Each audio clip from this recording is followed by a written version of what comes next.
The 100 Years' War, the death of chivalry. It began with bloodlines and pride. For centuries, England and France had been bound by marriage, feud, and ambition. Kings spoke French. Nobles crossed the Channel as easily as they rode across their manors. And the boundaries between kingdoms were as thin as a banner in the wind. Yet beneath the civility of royal courts burned rivalry.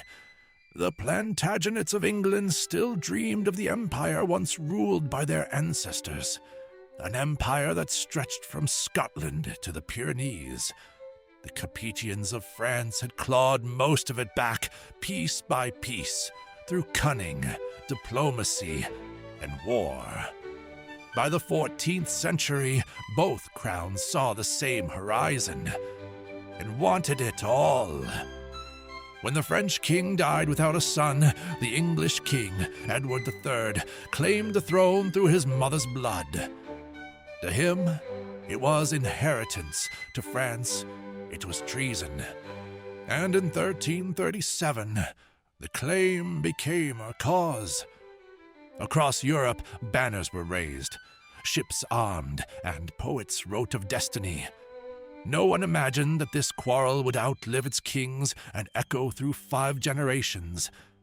The first battles came by sea. English fleets struck the French coast, burning villages and ports. Then came the first great meeting of armies, the Battle of Crecy in 1346. It was the age of the knight. French nobles, armored in steel, mounted on war horses, charged with confidence. Across the field, English archers took aim. They did not shine. They did not charge. They simply drew their longbows and waited. When the arrows flew, they filled the sky like storm clouds. Horses reared, knights fell, banners collapsed. The flower of French chivalry, men raised to believe valor conquered all, died before they reached the English line. It was not the courage of birth that won that day, but the discipline of common men. The longbow had ended an era. 10 years later, at Poitiers, history repeated. The English prince, Edward, the Black Prince, lured the French into another trap. His archers stood firm. His knights struck where the enemy broke, and by nightfall, the King of France himself was captured. For England, it was triumph. For France, humiliation. But even as the victors feasted, a darker force was spreading, one that cared nothing for crowns. In 1347, ships from the east carried a new enemy, the Black Death. In 4 years, it devoured half of Europe. Soldiers deserted. Fields lay, untended cities emptied into silence. Rich or poor, noble or peasant, the plague showed no mercy. War stopped, not by treaty, but by extinction. When it resumed, the world that rose was changed. There were fewer people, but more ambition. Peasants demanded wages, lords demanded taxes, kings demanded control.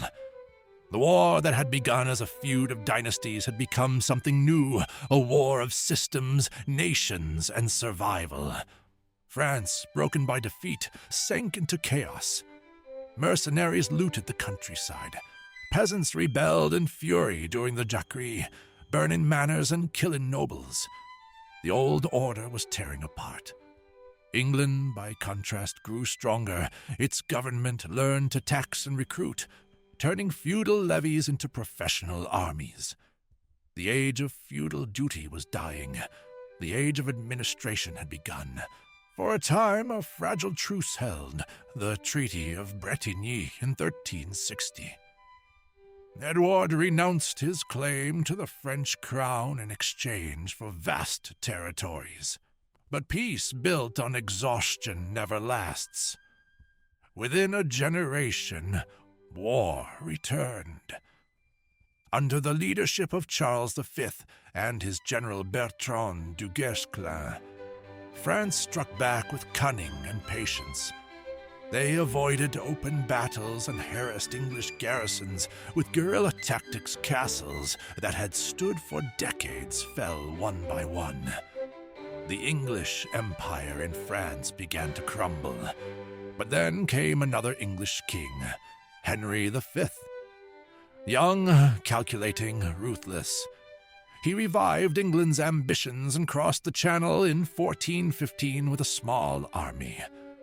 Disease, hunger, and exhaustion followed them, yet Henry pressed on. At Agincourt, outnumbered 5-1, he faced the might of France. The rain turned the field to mud. French knights, weighed by armor, charged forward and drowned in the earth. The English longbows fired until the battlefield became a swamp of iron and blood. It was slaughter, merciless and absolute. Henry's victory shocked Europe. The chivalry of France had been buried for good. By 1420, through treaty and marriage, England seemed poised to inherit both thrones. Henry's infant son was proclaimed heir to France and England alike, but fate is cruel to ambition. 2 years later, Henry was dead. Fevered, exhausted, and far from home. His dream of a dual crown died with him. France was nearly lost when hope returned in the unlikeliest form. A peasant girl from Domremy named Joan of Arc. In 1429, she claimed divine voices had chosen her to save France. She rode in white armor, carrying not a sword but a banner. Her conviction ignited something beyond strategy. Soldiers followed her not out of fear but faith. At Orleans, she broke a siege that had lasted months. Towns surrendered to her without battle. She lifted a nation that had forgotten how to believe. Yet miracles are dangerous things. Captured by allies of England, Joan was sold, tried, and condemned by men terrified of her defiance. In 1431, she was burned at the stake in Rouen. Witnesses said the flames did not consume her spirit. Even her enemies wept. The ashes rose, and with them the soul of France. The final years of war saw a new terror, the roar of gunpowder. Cannons shattered castle walls, and stone fortresses that had stood for centuries fell in hours. The knight, once master of battle, became obsolete. Armor could not stop iron. By 1450, under Charles VII, France had rebuilt. Artillery, paid armies, and national unity replaced feudal chaos. City after city fell back into French hands in 1453. At Castillon, French cannons annihilated the last English army on their soil. After 116 years, the war ended, not with glory, but with exhaustion. What remained was unrecognizable. France emerged a single centralized nation under its king. England, defeated, turned inward, soon collapsing into its own civil war. The Wars of the Roses. Feudalism was finished. Chivalry, once the heartbeat of Europe, was a relic. The battlefield belonged not to heroes, but to professionals, gunners, and kings who ruled through bureaucracy, not birth. The 100 Years' War reshaped more than borders. It reshaped the human mind. It ended the Middle Ages. It birthed the modern world. In its wake came the Renaissance, exploration, printing, and Reformation. The world learned to question kings, gods, and fate itself. But for all its transformation, the war left ghosts. In cathedrals, old banners still hung. In halls, poets sang of honor that had already died. And somewhere in the memory of Europe, the sound of hoofbeats still echoes through the mud of Crécy and Agincourt. The 100 Years' War was not just a struggle for power.